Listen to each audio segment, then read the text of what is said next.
Hi, this is Dr. Margaret Christensen at Carpathia Collaborative in Dallas, hosting the Toxic Mold Summit. And I'm excited about my guest today is George Swanson, who is a building biologist, and he's going to tell us what that is, which is relatively unique in the United States, which is unfortunate. We need a whole lot more of them like they have in Europe. But he has a Bachelor of Science in Industrial Technology and has been involved in building and designing healthy, breathable homes and churches and office building structures for a number of years. He's the author of a book called Breathable or Breathing Walls at breathingwalls.com. We'll find out a little bit more about that. And George is going to talk to us today about how to build and or remodel and or remediate using materials that help improve the air quality and safety of the house and decrease the risk for sick building syndrome, mold toxicity, etc. Particularly a time-tested, age-old material called magnesium oxide, which is available here now in the States that hasn't been very much before. So George is going to go into that and tell us a little bit more about how we can protect ourselves and also protect ourselves from EMFs within the home. So that's a whole nother level of discussion. And this is a critically important topic about materials to be using to create safe homes so we don't keep getting this sick building syndrome. So welcome, George. Okay, and thank you, Margaret. Yeah. I appreciate that introduction.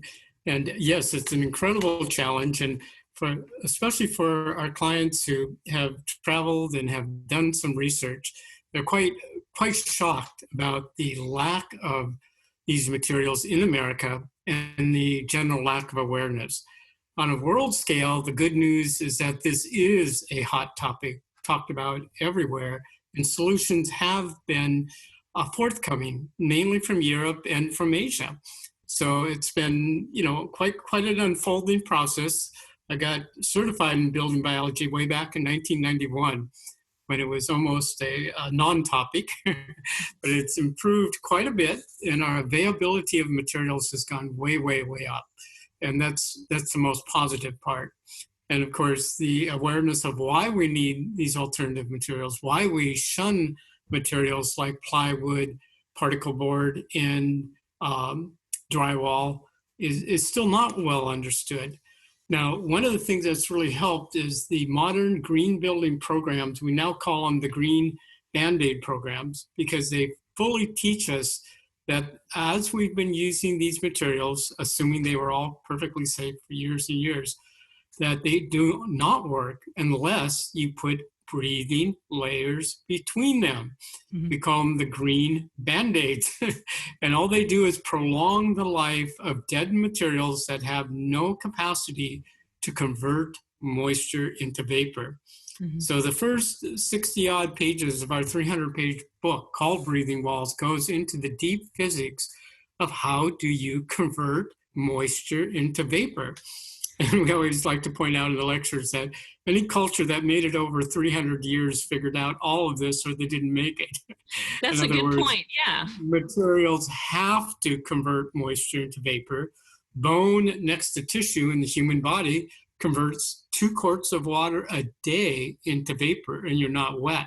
Wow. Disrupt that and you die within 2 days. How important is it to get the moisture out? Okay, wow. So what you're saying, George, then is that, again, cultures around the world have been using building biology without knowing it for thousands of years to build homes that have a breathable and are able to take water vapor that's in a house or in a dwelling and convert it into vapor and wick moisture away so that it doesn't have the fodder of material for mold growth. And we're seeing a revival of these materials now in the U.S. because the way that we've been building was sort of what we would call sticks and cardboard. A lot of plywood, particle board, permeated with formaldehyde, things that get wet, and then wrapping buildings in Tyvek and they're not breathing. So they're green in terms of energy efficiency, but the walls don't breathe themselves. Is that correct? Did I get that correct? Right. Yes. And again, there's lots of band-aids you can put on a building to try to promote those materials to breathe. Dimple mats and different kinds of felt layers that improve the ability to get the moisture back out, but only prolong the life of those materials. In other words, they have no relationship to the ancient straw clay phenomena or the older ways of building that could last multiple hundreds of years and even 1,000 years plus with no mold. So we're just rediscovering all that. And luckily in Germany, it's been a PhD level science for over 85 years on this whole topic of how to convert moisture into vapor. So the science is in and has been for some time, but all our modern materials that are bonded with the waste products of the production of petroleum tend to hold the moisture long enough to start mold cultures and to erode the energy efficiency of the materials and their longevity. In other words, they fall apart because they're damp their entire lifespan. So that's a very, very serious level of study that is not taught in American schools, because 2/3 of all our materials used in America simply do not qualify on the basis of their ability to convert moisture into vapor. So, and again, we can try to do all the band-aids in the world and only prolong the life of the materials and not fundamentally address the issues of what's going on behind your walls. But we can do certain remedial things, and we have found sheeting materials made with these ancient cements, the magnesium cements, that fully do qualify, that are converting moisture into vapor and can be used by people with common building skills. And that's probably the biggest development we've had in the last 10 years, is that now conventional builders can get involved. For years, we only would be involved with straw clay, rammed earth, cob type construction, straw bale, those wonderful old technologies that are extremely labor intensive and knowledge intensive. So in recent years, we've been able to even make several of the little tiny homes fully with these natural materials in the thin wall construction. And so that allows it to be lower skill set and lighter weight and mobile type structures even. Well, so George, let's talk about what is magnesium oxide, what is magnesium oxide board, and first let's start with its history, and then we'll go into some of the properties it has. So let's start with the history of magnesium oxide. Yeah, basically it was the world's cement before Portland cement, used for over 9,000 years in India and 5,000 year history in China. And China's done a massive revival of this material. China formally banned our plywood, our OSB, and our gypsum-based drywall over 15 years ago.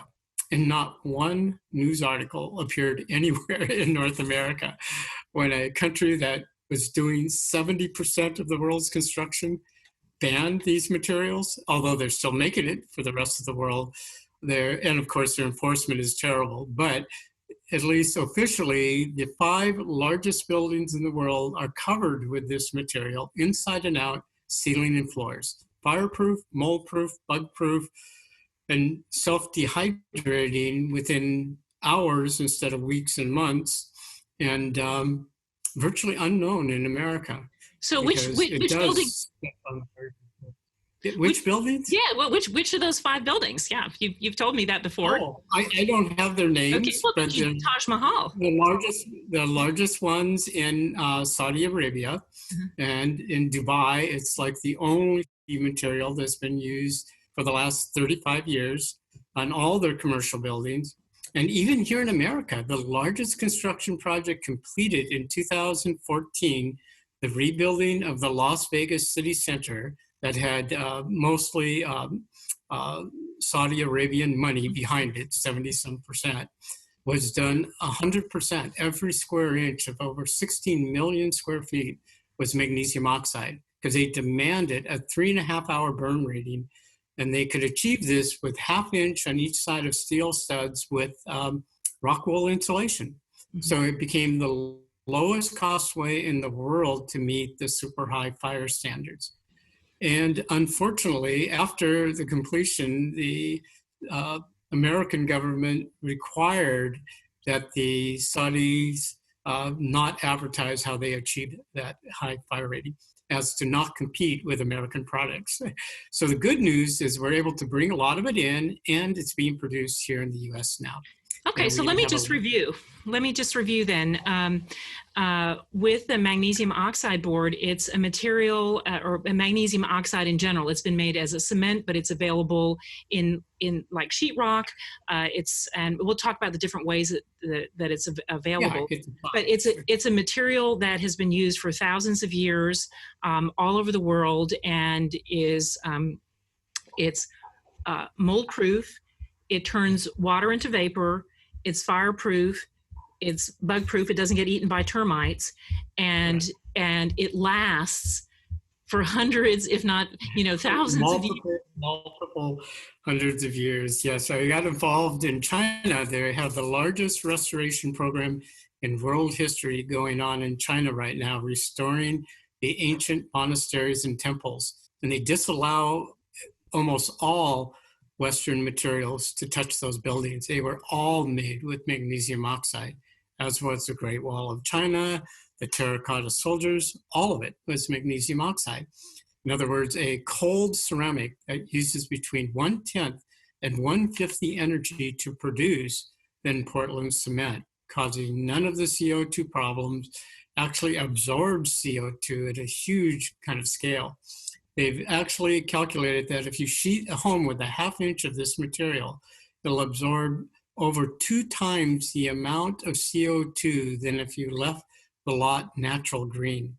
So it's, within the first 6 months,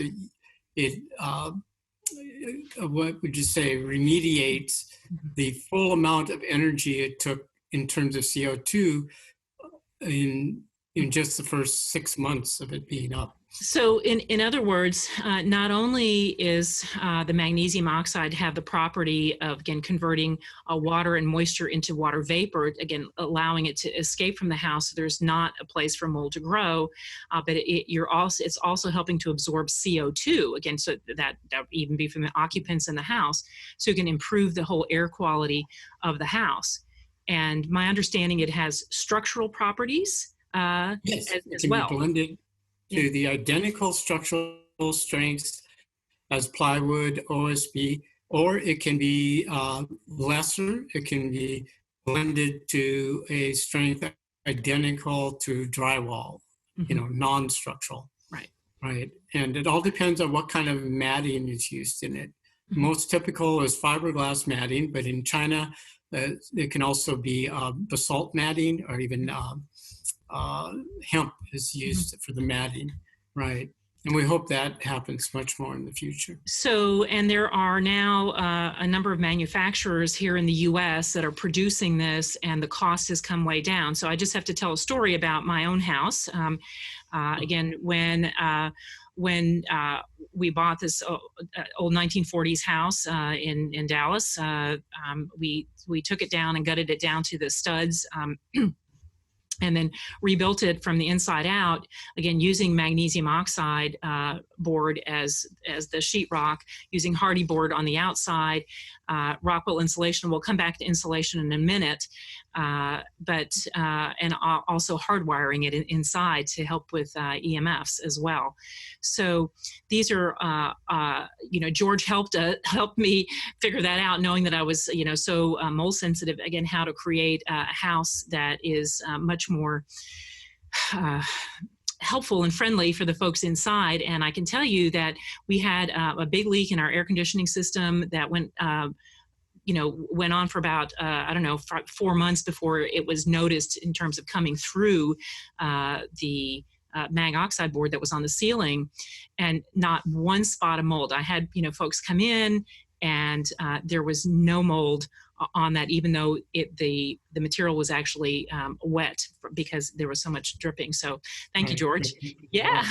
Okay, So well, that worked out well for you. yeah. And now we have a much improved product for that same application. We have a very soft board that's actually half the cost, made here in the US, that fulfills that same function and doesn't frustrate the builders so much. The dense board that you use is wonderful, except it's very hard to mud the seams, very heavy, and quite costly. Yeah, I think it was Yeah. 30 some dollars a sheet. Yeah. And the new stuff like 17 a sheet, and even lighter weight than drywall, and dries even faster, but has all the wonderful fire, mold, and bug qualities with no added biocides and no added fire retardants, which is the most important part, that we can do it without the petroleum-based additives. So this is really important, especially because we have so much rebuilding that needs to go on in the country right now from all the different areas that have been horribly hit by hurricanes, whether the East Coast, and all along the all along the Gulf of Mexico over the past number of years. And unfortunately, so many houses just get rebuilt in the same manner. So we're wanting to get this information out. Hey, there's these other materials that are available that you can use structurally, as well as sheeting on the inside, as well as insulation. So let's just talk about insulation and the challenge with our current insulation, the standard fiberglass. And the other standard materials. Why is it so problematic? Yeah, the fiberglass typically has quite a bit of fire retardants added, and usually biocides, because it does dehydrate so slowly. Now, the newest versions are greatly improved. The strands are much, much finer than in the past. The pink insulation, I think, is banned everywhere around the US now, which is very, very positive. The newer versions are much, much fluffier and do give up their moisture much more rapidly, but they're still highly, highly flammable, meaning they're inundated with fire retardants and with biocides, because they hold moisture long enough for mold cultures, to grow. So in a sense, it's really not qualified, but highly, highly improved over the past. The newest versions also have gone to all plant-based binders instead of formaldehyde. So they've got the worst poisons out, but they still have poisonous fire retardants and biocides.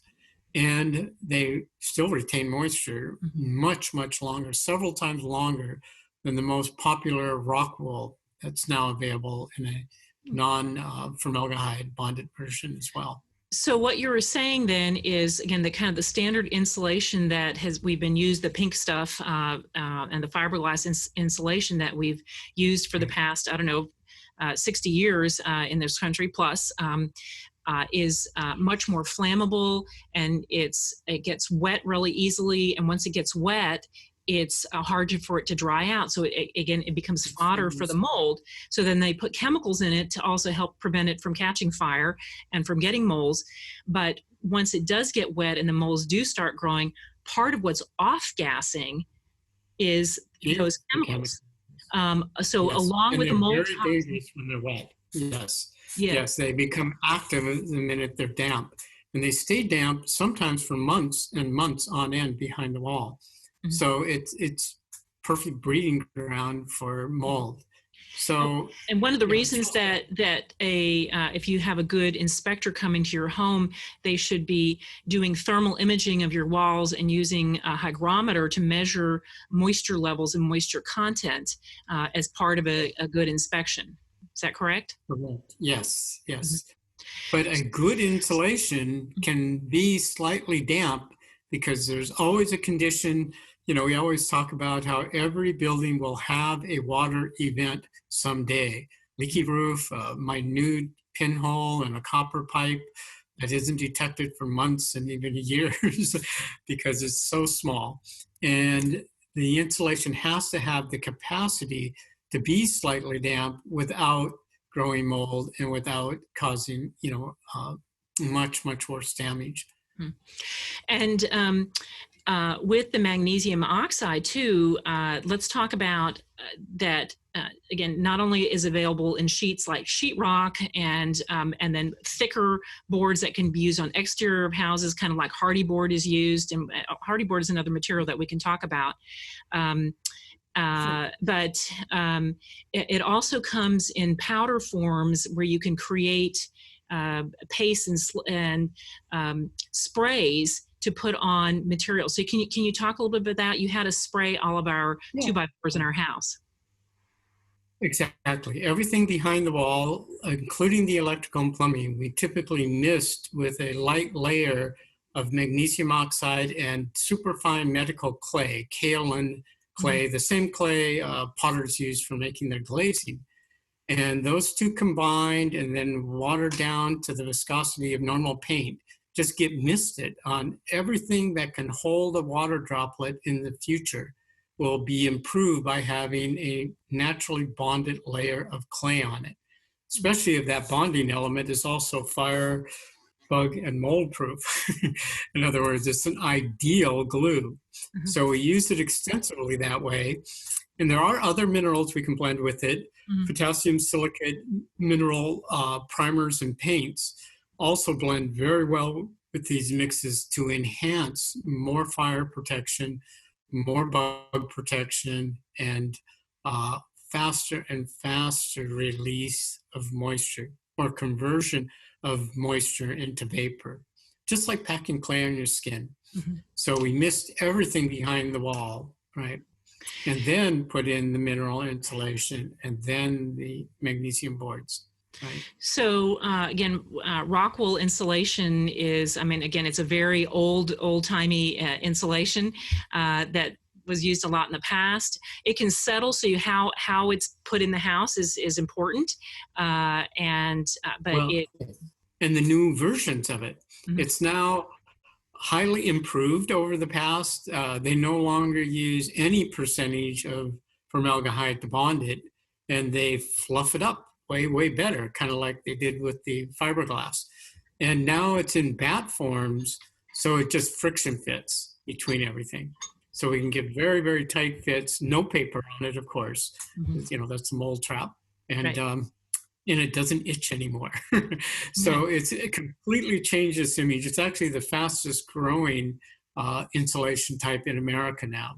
Now that the awareness of the toxicity issues with the foams especially is finally getting much higher. These materials have all our urethanes and all that have been all banned in Europe for a very long time. And it's really quite sad that, you know, we're repackaged materials like the urethane foams as being like a soy foam, when it's still a urethane foam with a little bit of soy added for marketing. And extremely dangerous when it burns. Yeah, it's at just over 300 degrees. It kills firemen. It had been banned 70 years ago worldwide, and a bunch of marketing people got a hold of it and have reintroduced it as isofoam. But here in Austin, we have the largest set of class action suits against those foams in America, and several multi-million-dollar homes that had to be torn down. It's an incredibly unsafe material to be using. So we still can't get the same R value per inch as the dense foams, but we're coming very close with the high density versions of the rock wool. The rock wool is now made in a dense outsulation board, they call it, that takes the place of the foams on the exterior of the building.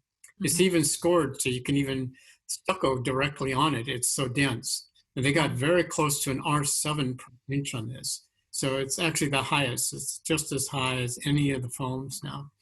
And the fastest growing insulation type in the country right now. And it had been sold in Europe for 30 years before it was brought here.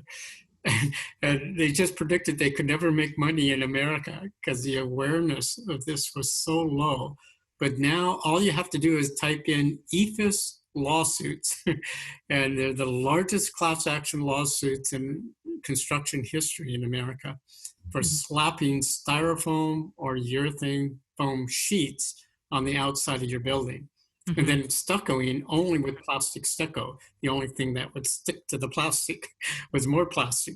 And of course, they had, the largest trap moisture problems of any building type ever done. Let's just, again, kind of comment on, again, traditional sheetrock material. What's it made of and why is it so problematic in current day construction? Yeah, the gypsum itself is a natural occurring mineral.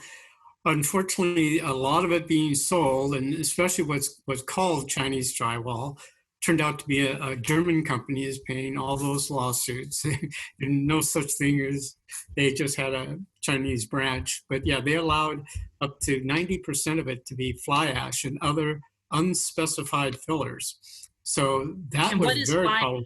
What is fly ash? Fly ash, oh, that's from the production of energy, the ash left over after you burn coal in a fire in a plant to create electricity, and it's packed with cadmium, chromium, sulfur, and that's why they had to tear down 3,000 homes. And of course, it turned out to be a complete fraud. There was no such thing as Chinese drywall. The Germans aren't paying the lawsuits out of the kindness of their hearts. But the good news is that a lot got published, that even in America, and when they tore down the 3,000 homes, 25% turned out to be American drywall, meaning the American companies all along were putting large percentages of unspecified fillers, any white powder they could get away with. Now, if it is pure gypsum, that even has been banned in China because, again, it holds moisture so incredibly long. A piece of drywall soaked in water, put on your desk, time it 3 weeks later, it's still wet at room temperature, right? Right. So the problems with the problem with drywall or the traditional sheetrock drywall that we use is it's not just gypsum, which is a natural material, but it has all these other things blended into it, including fly ash left over from coal burning that has some very highly toxic chemicals in it. And one of the things that you told me before is that oftentimes there's actually mold spores already in it, so that and it's backed with paper and cardboard, so it gets wet and the mold goes crazy. Is that correct? Correct, yes. And even the paper has polymer powders in it, so they can make it thinner and thinner every year. Drywall only came to America, in the late 40s and early 50s. And originally it was an inch thick and had holes drilled in it, ½ inch on center. Everyone knew, the old timers knew it had to breathe, like lath and plaster. The gap between the lath is why you could have steam heat and no mold behind your walls. And of course, every year you could actually predict the amount of moisture trapped in your drywall by the year that you bought your drywall. They started adding polymer powders to it to make it thinner and thinner without falling apart. And then even the paper started to get polymer powders in it, so the paper could become thinner. And the board just year after year started to hold more and more moisture behind the wall. So you told me then that originally when drywall, again, the original structures, again, if you're looking at Europe or how we originally built homes here, we would use the plaster and strips of board called lathe.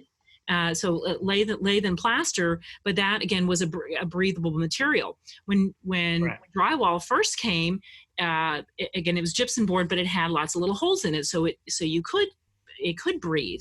And then, but over time, that has changed significantly. Now you have, relatively thin stuff. It's full of all kinds of chemicals and then backed with paper that none of it breathes, and it gets wet and stays wet, and it becomes fodder for a mold party. So the good news is, which is so hopeful, is that there are these other materials, and they are now much more affordable. And for rebuilding, I want all those folks out there, who are having to rebuild houses, remediate houses, to know that this option is out there and it can make a huge difference. and that these insulations. Now, the other piece. Let's just talk a little bit about cement and cement foundations, because people think, oh, cement, it must be impermeable to water. Is that true? Oh, not at all. Yeah, no, Portland cement is very permeable. And the problems come in because it doesn't convert moisture into vapor. It stays wet. It's baked at, 2,800 degrees for 8 hours. It's completely inert. It's the opposite of a breathing wall. So typically we use things like vapor barriers underneath it, which inevitably will have mold on both sides of the vapor barrier. There's no place to escape.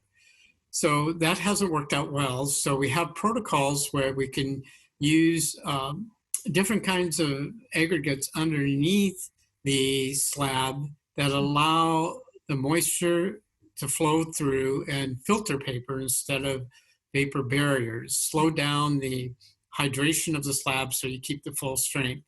And then we can cap the top of that slab with a 1/4 inch of MGO board, just like a backer board, like people do with hardy backer under wood floors. And that combination has mitigated, a good 70 to 80% of the negativity of the Portland cement. And by the negativity, I mean the charge. In other words, it holds an electrical charge because it's damp. Any damp surface, conducts electricity. And so it's actually sucking charges out of your tissue. And Germany goes into this very deeply. We can't talk about this in America, but there's a reason why nobody in Germany can stand on concrete for more than an hour a day, and they have to have an 1.25 inch separation after 1 hour of standing on concrete. And it's not only for crushing your spine. It's a material that's so imbalanced, it's physically sucking charges out of your tissue. And this will be talked about a lot in the future, but right now we can't. Okay. Well, people who do not, who are trying to Portland cement ecological material. It was a very innovative material that is much more easy to apply than the ancient natural cements that were very, affected by temperature outdoors and humidity and, atmospheric pressures. So people had to know what they were doing, but we can use these ancient materials to coat our bad habits with materials that can teach them how to breathe. In other words, we can create coatings with natural mineral blends that create an electromagnetic charge that converts moisture into vapor. So that's the good news. So that's the good news. So the good news is we still have the bad things underneath, but we could mitigate them because we found we could not replace them. Portland cement will not be going away for some time. In China, it may go away much quicker. So Portland cement is used in most buildings. Again, we create slabs with it. A lot of people, their basements are full of it, but it is a conductor of water. The fortunate piece is here, again, that we can, quote, remediate this in such a way using these natural materials like mag oxide, et cetera, to cap I wouldn't use the word insulate, but that's the word that comes to mind, to help, again, with the breathability and changing that into water vapor. And unfortunately, a lot of slabs, the water can, if you're on a low water table or if you had a lot of flooding, can seep up through the flooring. Is that correct? That's the main reason people use the vapor barrier, but usually you can know that beforehand. Very rarely will the water actually be bubbling up underneath the slab. So if the slab can be allowed to breathe, its moisture will, largely leave over time through a filter medium, and then dissipate through like a clean gravel bed that allows the moisture to get back out and create light breathing underneath the slab. And then on top of the slab, if we cap it with these, MGO minerals, we'll be converting moisture into vapor. So both sides of the slab are breathing. So it can't become this harbor of mold underneath. And most people would say, well, how's that ever going to hurt me? But if you do demolition work and you cut through that slab, you'll see the green and black mold on both sides of the vapor barrier. And that does filter up through the hairline cracks in the slab. It's just a very unhealthy field effect inside of the house, right? Okay, so again, there's a lot of ways that we can using this building biology concepts to help create healthy homes and healthy living spaces and healthy air inside us. Let's just touch a little bit on EMFs and electromagnetic fields, because this is another challenge. And we've had Dr. Stephanie McCarter from the Environmental Health Center speaking to this issue. But my understanding too is that the mag oxide and board also helps to mitigate some of the EMF challenges that we're dealing with. Yeah. We're finding most of that's just through it being self-dehydrating, meaning any medium that's wet is an electrical conductor. So when you get like the wet insulation combined with wet drywall and wet particle board, you've created like this EMF magnet for your house. and yes, there are different shields you can put on, but most of them tend to be trap moisture as well. Now there are some carbon paints like Y-Shield that are breathable, and they're available in forms that are compatible with the natural mineral paints now. So we can paint like a full shield of this black carbon type paint and get a full blockage. But to do that well, we've teamed up with the head of the Sleep Medicine Institute here in Austin. Dr. Ritter actually heads that organization up. And he's come up with a whole scientific protocol for placing these shields on the house to both block incoming and allow EMFs generated from the interior of the house to escape back out. So it's a real fine calculation balancing that he's doing with shielding just specific areas where it comes in at the highest frequency. So that means measuring all the cell towers around, blocking out he calls the punch areas where it punches into the building, then creating routes for it to get back out again, because we create so much EMF inside of our house. And it's sad because our appliances, none of them are shielded properly. They won't be for some time. Now, during the whole FEMA thing, at least the FEMA put out, bids for getting low EMF appliances because they were so detrimental inside of those FEMA trailers. When you combine the metal walls, the trap moisture, the small space, the 4 or 5 kids in one small space, it was epidemic. I think it was after 1 year, they had over 50% absenteeism in the local schools from kids in those trailers. And they've actually calculated the lifetime medical costs because about well over 3,000 kids have permanent respiratory and immune system damage. And they will be paid for, by government subsidies the rest of their lives. So you're talking about...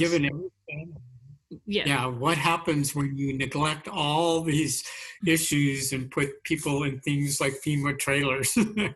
Right. So you're talking about post-hurricane. It became so... Yeah, and they did some studies on the amount of EMFs being generated from the inside of the house. So it's all about how to create a balance that can do all of this. The MGO board itself, it can't block it all. By staying dry, it's helping block over 50% of it. Where a damp wall of damp drywall and damp particle board and damp plywood can, literally be 100% conductive. It's just shooting EMF straight into the house. And then, of course, the ones from the inside, usually just get trapped in the wall and bounced around on the inside of the building, unless you mitigate for all of that. So it gets very, very complex on how to fully mitigate. So we just emphasize start with the lowest load possible by doing an envelope that knows how to hydrate properly and is at least partially blocking. But So let's we talk have about been shocked that it doesn't block 100% because we thought it did in the early days. But the windows and doors are terrible. Yeah, right. Yeah. So let's talk about again paints, and so there's a lot of low VOC paints out there that aren't quite the low VOC that we thought, and but now there's available a lot of mineral paints that go with these mineral magnesium boards that can be again very useful and have the appropriate breathability properties. And there's also paints that help to mitigate EMFs. Can you elaborate on those a little bit? That's right. Yes. Yeah. And so the mineral paints are, again, even put on things like drywall and plywood, help convert moisture into vapor. In other words, they don't flake off and they don't quit breathing like the acrylic and latex-based paints are all, petroleum-based paints, and they all will have to take that label off within 3 or 4 years. Massive lawsuits that turned out to be a complete and total fraud. Many of them were far more toxic than the products they replaced. So the zero VOC thing is over. Finally, we had so many clients get sick buying that, just assuming it was pure, but they're not. They are bad. But the good news is the potassium silicate mineral paints are now commonly available and in nano versions that bond to all our wood and even non-wood products, meaning we can paint them on everything now, and very, very similar in price to the high-end zero VOC. And Great. yes, and that's a huge step in mitigating the EMFs. And now they make the Y Shield paint, that's that black carbon paint, in a version fully compatible with the potassium silicate mineral paints. So we can be sure that we don't have any moisture trapping elements or what I call short-term breathing, because all the paints now advertise super high perm values, but they're achieved in the laboratory, meaning they're little hinges that only open and close X number of times, and then they quit. That's when the paint starts to flake. That's when it starts to close the pores down, and that's when mold starts to grow behind your wall. I know it's tragic because that can happen within even 2 or 3 years of a synthetic, laboratory-built bond, as opposed to a 3-dimensional double helix bond of a crystal that actually self-heals when it's stressed upon. And that's why they call these paints 100-year paints. They actually improve for the first 100 years that you put them on. And I have buildings here in Austin, nationwide now, over 30 years old, just exactly like the day the paint's put on. So finally, this word is out, and those guys are paying massive fines for false advertising. And so it will be clear someday. All right. Well, great. Well, thank you. I have to get some of these mineral-based paints actually for my house, because in my bathroom, unfortunately, I didn't use them. I have the magnesium oxide board, but there's just moisture in the bathroom, and the paint in there is flaking and peeling. And I'm realizing, while I'm sitting on the potty there, that I need to get the right kind of paint to put over here and to use that. So. Again, the big picture here then is that there are materials that are available that are time-tested, ancient materials that are accessible, they're reasonable, and we can use them in remediation, remodeling, and building good design of the house to begin with, and apartments and or office buildings is all really important. So let's talk a little bit about biobiology and what that is and how people can learn more. Yeah, it's started I believe in the early 20s. They studied several cities in Germany that had extremely high cancer rates. And it started out with geomancy, people going around like well witching, figuring out where the water courses were under these buildings that had extremely high cancer rates. And that led to a deep study of why certain areas of certain cities, had these incredibly high cancer rates. And they found water courses under people's beds. So it started a whole study of these magnetic energies and how they affect the human body. And then it got into more and more the material side of it, the highly conductive materials. And a lot of it was masonry construction.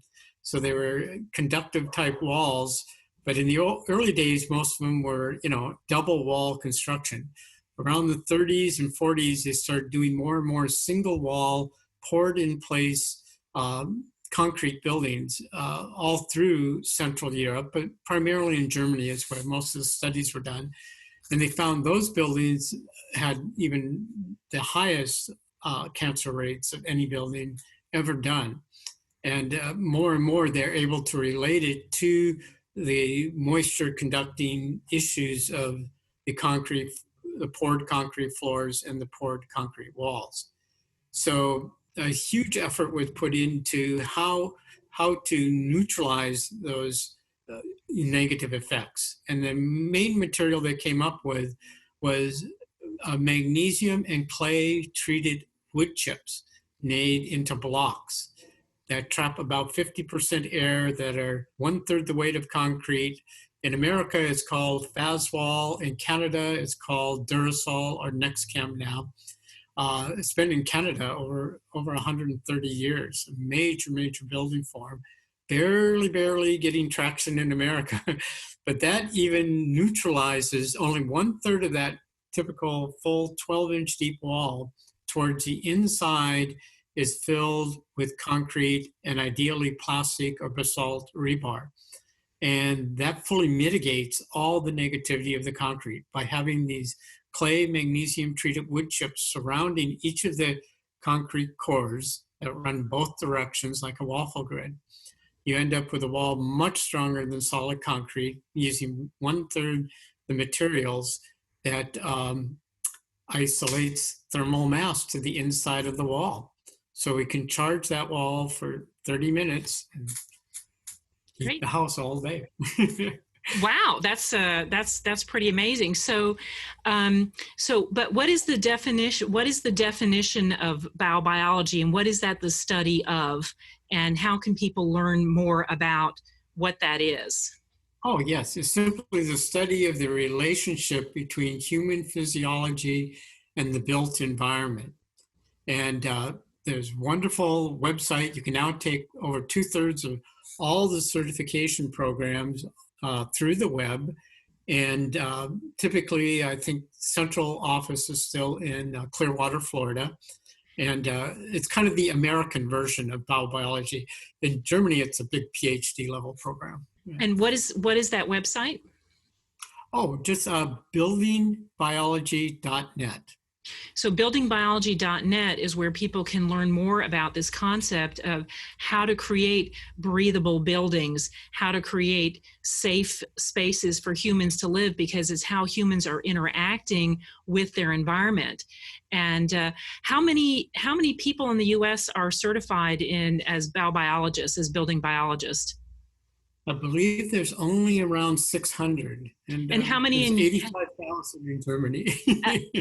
and how many are in Germany? 85,000. So, yeah, to practice architecture, you have to take 3 years of this in Germany. And a German architect can be put in prison for somebody getting sick in his building. So they take this very seriously. And now I'm teaching this in China, and the receptivity is phenomenal, because they're all PhDs, in physics, chemistry, biology, and engineering in their government. So there's real hope.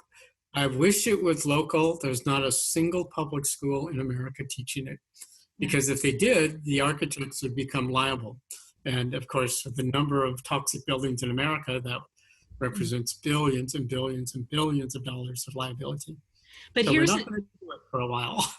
Well, but here's an opportunity, and this is an opportunity for architectural schools and for anybody involved in home building and home construction, and any of our audience who's out there.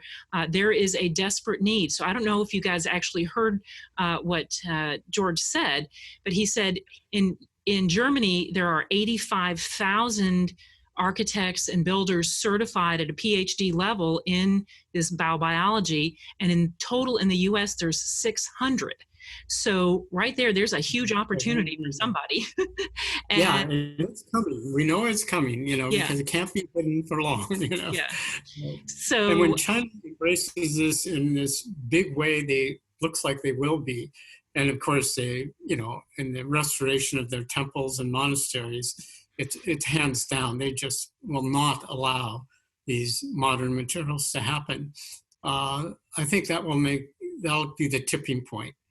Right, and that we can start converting. But all of us now can start locally, and start using these different materials that George has mentioned. These blocks that are used instead of concrete blocks, Duracrete. Did I say it right? Well, Durasol or Faswall. Yeah, Faswall is the American version. Yeah. Say that again, please. Faswall. Faswall. FASWALL.com. FASWALL.com. Faswall. Yep. There's Faswall. Again, those are in lieu of using the concrete kind of blocks. We have the magnesium oxide boards. We have it in powder form and sludge that you can, not in sludge, but in powder form, and in where you can make a paint-like consistency with it and spray it on stuff. We have insulation that's available that is non-toxic, and we can also learn about how to actually wire our homes the old-fashioned way to not have so much wireless, and all of those things can help make a safer place. And buildingbiology.net, you can learn more. breathingwalls.com, you can learn more. That's George's book. And George, you were at, what is your website? Geoswan.com, GEOSWAN.com. So there's about 80 pages on there that go real deep into all the topics. And what's really wonderful is what has been documented on all this, and that is so much more available than it ever was in the past, that we really can take more control of our built environments. And that's, again, one of our themes is hope, health, and home. And your information and your knowledge combines all three of those. So even if we're remodeling a home or remediating a home, we can have access to these materials, and that is very hopeful for creating better health for us all. Geoswan.com is George's website. He does all kinds of consulting to help people, again, create and build and remediate, just like he did with myself. And he does all kinds of also very large projects, and he can help you connect with other folks around the country, and architectural firms, as well as some of the companies that are available now with these products.